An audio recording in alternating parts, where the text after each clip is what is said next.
अस्सलाम वालेकुम second year, उम्मीद है आप सब ठीक होंगे।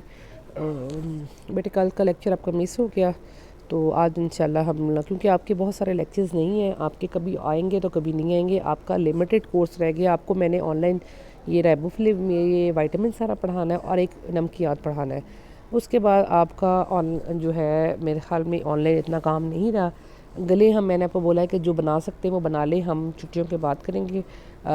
अभी हम लोगों ने फ्रॉक ड्राफ्टिंग मैंने बड़ी बड़ी करवाई थी और मुझे किसी बच्ची ने ड्राफ्टिंग बड़ी करके मुझे पिक्चर्स नहीं भेजेंगे, मिस हमने ये काम कर लिया है, ठीक है। मैंने कॉलेज खुलते ही साथ ही आपको डेट देनी है और मैंने उस पर आपकी ड्राफ्टिंग चेक कर लेनी है, आपके कमीज़ के बाजू और फ्रॉक मैंने इकट्ठी ही चेक करनी है। और मैंने फ़्रॉक का बड़ा सैम्पल भी मैंने आपको ऑनलाइन ही बताना है। हाँ जी, अब हम बात करेंगे राइबोफ्लेविन की। राइबोफ्लेविन हमने विटामिन B1 शुरू किया था। B1 में थायमीन हमने पढ़ा था, जिसकी वो खमीर जैसी होती है, जायका नमकीन होता है। अब B2 है, ये हसासियत के हिसाब से विटामिन C से कम हसास है। विटामिन C सबसे ज़्यादा हसास है।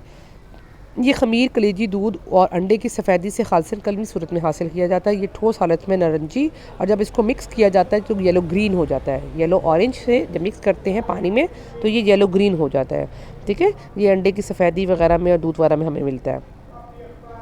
पानी में हल पजीर है, आपने मैंने पहले ही बताया था कि आपने पानी में हल पजीर, पानी वाले में पानी में हल पजीर लिखना है और चिकनाई वाले में चिकनाई में हल पजीर विटामिन लिखना है। फिर ये तेज़ाब और हवा की मौजूदगी में इसके ऊपर कोई असर नहीं होता, बल्कि एल्कली से नुकसान होता है। ये बात हम पहले ही जिक्र कर चुके हैं कि एल्कली बहुत अफेक्ट करता है। एल्कली होता है बेस और एसिड का मिक्सचर, ठीक है, उससे इसको असर होता है, लेकिन अकेला बाकी तेज़ाब से इसको असर नहीं होता। हालात के ख़िलाफ़ क़ुव्वत मदाफ़त करना रखता और गर्म करने से ज़ाया नहीं होता, मतलब ये हसासियत के हिसाब से ये ज़्यादा हसास नहीं है। अज़ाब इसका किस में होता है? आंतों और फस्फोरस में इसका अज़ाब होता है, ठीक है। अगर ये नहीं होगा तो आंतों में फस्फोरस जो है वो मुश्किल से जज़ब होगी।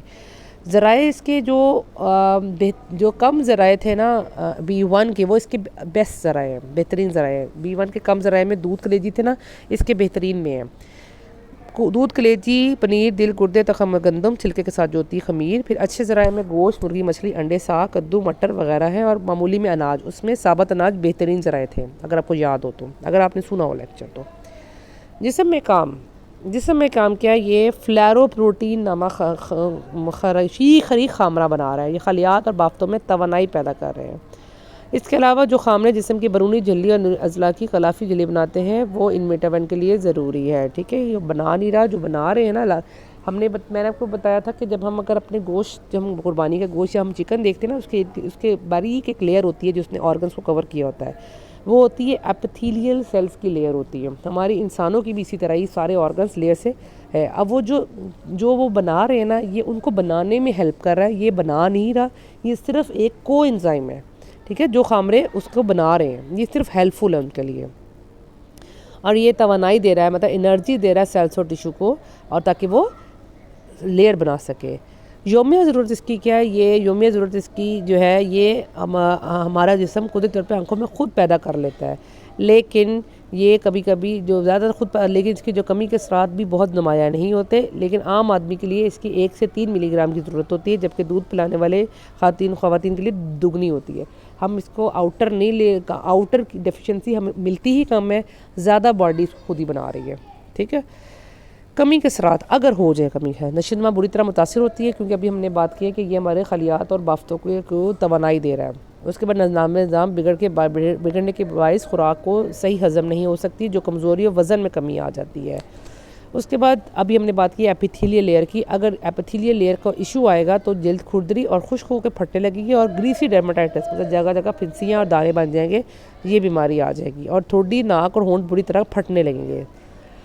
फिर उसके बाद होंठ सुर्ख होकर सूज जाएंगे, इसके किनारे और इर्द गिर्द की जगह में दरारें पड़ जाएंगी और किनारों पर ज़ख़म हो जाएंगे। ये कैलीसॉस की बीमारी कहती है। कैलीसॉस की बीमारी जो है वो विटामिन B, ये राइबोफ्लेविन, वैसे इसकी डेफिशिएंसी ऐसे नज़र नहीं आती, लेकिन इन केस अगर हो जाए तो ये छोटी छोटी बीमारियाँ, लेकिन हम इसको दूसरी बीमारियों से रिलेट कर जाते हैं। जैसे कि ये जो उन्होंने कैलीसॉस की बात बताई है, ये हम पैराग्राम में ले आते हैं।